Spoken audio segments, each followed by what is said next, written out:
दिल्ली के स्वास्थ्य मंत्री सत्येंद्र जैन को प्रवर्तन निदेशालय यानी ईडी ने मंगलवार को सीबीआई कोर्ट ने जैन को मनी लॉन्ड्रिंग मामले में पूछताछ के लिए 9 जून तक ईडी की हिरासत में भेज दिया। सत्येंद्र जैन के खिलाफ ईडी ने यह कार्रवाई अगस्त 2017 में उनके खिलाफ सेंट्रल ब्यूरो ऑफ इन्वेस्टिगेशन यानी कि सीबीआई द्वारा दर्ज मनी लॉन्ड्रिंग के केस के तहत की है।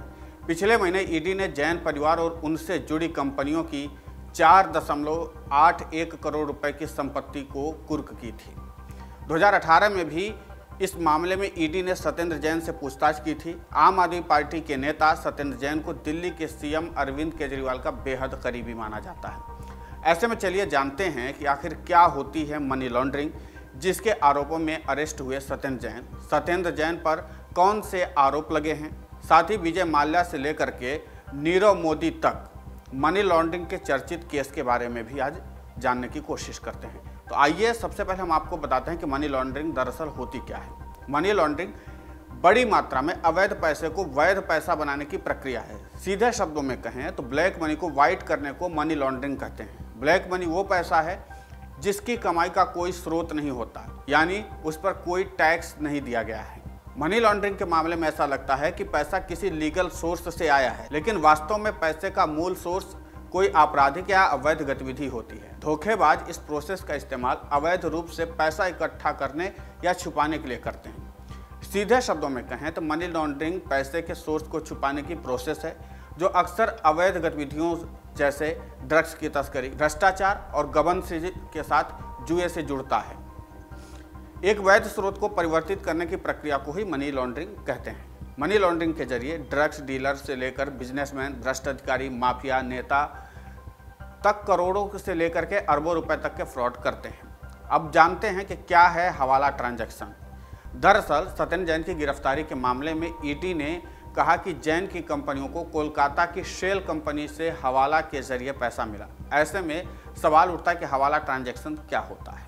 तो आइए आपको बताते हैं कि हवाला ट्रांजैक्शन भी मनी लॉन्ड्रिंग के तहत आता है। माना जाता है कि हवाला की शुरुआत साउथ एशिया में 8वीं शताब्दी के दौरान हुई थी।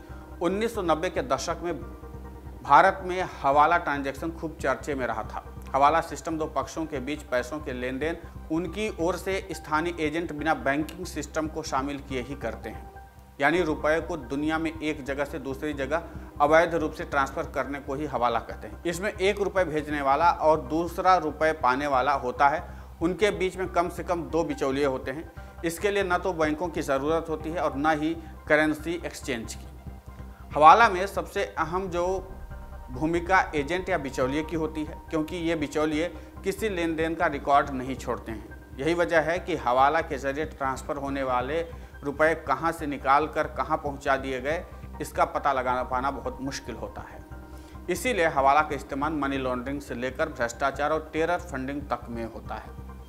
अमेरिका का मानना है कि 9/11 हमले के लिए फंड जुटाने के लिए अलकायदा ने हवाला नेटवर्क का ही इस्तेमाल किया था। 2018 में आई एक रिपोर्ट के मुताबिक दुबई में हवाला जैसे साधनों का इस्तेमाल कर अब भी विदेशी कामगार भारत, फिलीपींस जैसे देशों में अपने परिवारों को पैसे भेजते हैं। अब आपको बताते हैं एबीजी शिपयार्ड का 22,000 करोड़ रुपए का स्कैम। इस साल की शुरुआत में देश के बैंकिंग इतिहास में सबसे बड़े घोटाले का पर्दाफाश हुआ। इसमें सीबीआई ने शिपिंग कंपनी एबीजी शिपयार्ड और उसके तत्कालीन अध्यक्ष और मैनेजिंग डायरेक्टर ऋषि कमलेश अग्रवाल सहित 8 लोगों के खिलाफ 28 बैंकों के साथ 22,882 करोड़ रुपए की धोखाधड़ी करने के आरोप में एफआईआर दर्ज की। बाद में ईडी ने इसी मामले में एबीजी शिपयार्ड और उसके प्रमोटर्स के खिलाफ मनी लॉन्ड्रिंग के तहत केस दर्ज किया। अब बात करते हैं विजय माल्या का 9,000 करोड़ रुपए का फ्रॉड। किंगफिशर एयरलाइंस समेत कई कंपनियों के मालिक रहे भारतीय बिजनेसमैन विजय माल्या पर देश के 17 बैंकों से करीब 9,000 करोड़ रुपए बकाया हैं। माल्या पर फ्रॉड और मनी लॉन्ड्रिंग के केस चल रहे हैं। विजय माल्या 2016 में देश छोड़कर ब्रिटेन भाग गए थे, जहां से भारत सरकार उसे देश लाने का प्रयास लगातार कर रही है। माल्या को हाल ही में भगोड़ा आर्थिक अपराधी घोषित किया गया है। अब बात करते हैं सबसे चर्चित घोटाले में और सबसे बड़े फ्रॉड में से एक नीरव मोदी का 11,000 करोड़ का फ्रॉड। हीरा कारोबारी नीरव मोदी के खिलाफ पंजाब नेशनल बैंक के साथ 11,365 करोड़ रुपए फ्रॉड के मामले में जांच अब भी चल रही है। नीरव मोदी 2018 में देश छोड़कर ब्रिटेन भाग गया था। नीरव मोदी के खिलाफ मनी लॉन्ड्रिंग, फ्रॉड और आपराधिक साजिश के केस लगातार चल रहे हैं और उसे ब्रिटेन से भारत प्रत्यार्पित कराए जाने की कोशिशें भी लगातार जारी हैं। इसके बाद आता है शारदा ग्रुप का 2500 करोड़ रुपए का फ्रॉड। यह फ्रॉड शारदा ग्रुप द्वारा चलाई गई एक पीजी स्कीम के जरिए किया गया था। शारदा ग्रुप 200 कंपनियों का समूह था। महज कुछ सालों में शारदा ग्रुप ने 2500 करोड़ रुपए कमा लिए थे। 2012 में सेबी के इस पर शिकंजा कसने से ये पूंजी स्कीम ढह गई। 2014 में इसके मालिक सुदीप्तो सेन समेत अन्य लोगों के खिलाफ मनी लॉन्ड्रिंग, फ्रॉड समेत अन्य आरोपों में गिरफ्तार किया गया था। अब सत्येंद्र जैन पर जो मामले हैं वो मनी लॉन्ड्रिंग के कौन से आरोप हैं जिसके तहत ईडी ने उनको गिरफ्तार किया। दरअसल सीबीआई ने 2017 में जैन और उनके परिवार पर 1.62 करोड़ रुपए की मनी लॉन्ड्रिंग का आरोप लगाते हुए केस दर्ज किया था।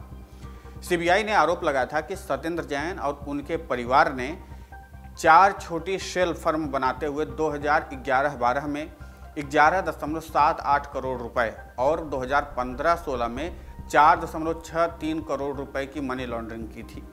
सीबीआई के इसी एफआईआर के आधार पर ईडी ने मनी लॉन्ड्रिंग के आरोपों की जांच शुरू की थी। शेल फर्म ऐसी कंपनियां होती हैं जिनका हकीकत में कोई बिजनेस नहीं होता है, इसलिए इन्हें कागजी कंपनी भी कहा जाता है। सीबीआई ने अपनी शिकायत में कहा था कि जैन इन 4 कंपनियों को मिले धन के सोर्स के बारे में नहीं बता सके, जिनमें वो शेयर धारक। दरअसल पिछले महीने ईडी ने सत्येंद्र जैन और उनके परिवार से जुड़ी 4 कंपनियों के अलावा एक और कंपनी से जुड़ी 4.81 करोड़ रुपए की अचल संपत्तियों को कुर्क किया था।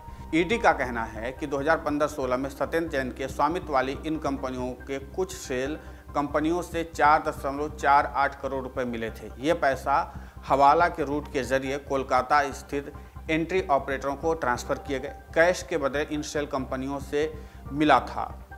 इस पैसे का इस्तेमाल ज़मीन खरीदी में किया गया या दिल्ली और उसके आसपास की खेती की भूमि को खरीद लिए गए और लोन को चुकाने के लिए किया गया था। सीबीआई ने अपनी जांच में कहा था कि सत्येंद्र जैन ने 2010-2016 के दरमियान उनके स्वामित्व वाली कंपनियों के नाम पर दिल्ली में 200 बीघा जमीन खरीदी थी और कई करोड़ रुपए काले धन की लॉन्ड्रिंग की थी। अब कुल मिलाकर के इन्हीं सभी मामलों के प्रकाश में सत्येंद्र जैन पर कार्रवाई हो रही है। तो हमने आपको देश के कुछ चर्चित मनी लॉन्ड्रिंग और हवाला से जुड़े मुद्दों के बारे में बताया। डाउनलोड करें अमर उजाला ऐप और पाएं खबरें लगातार। अगर आप ये वीडियो YouTube पर देख रहे हैं तो हमारे चैनल को सब्सक्राइब करें और बेल आइकन को दबाना ना भूलें। अगर आप Facebook पर ये वीडियो देख रहे हैं तो हमारे पेज को लाइक करें।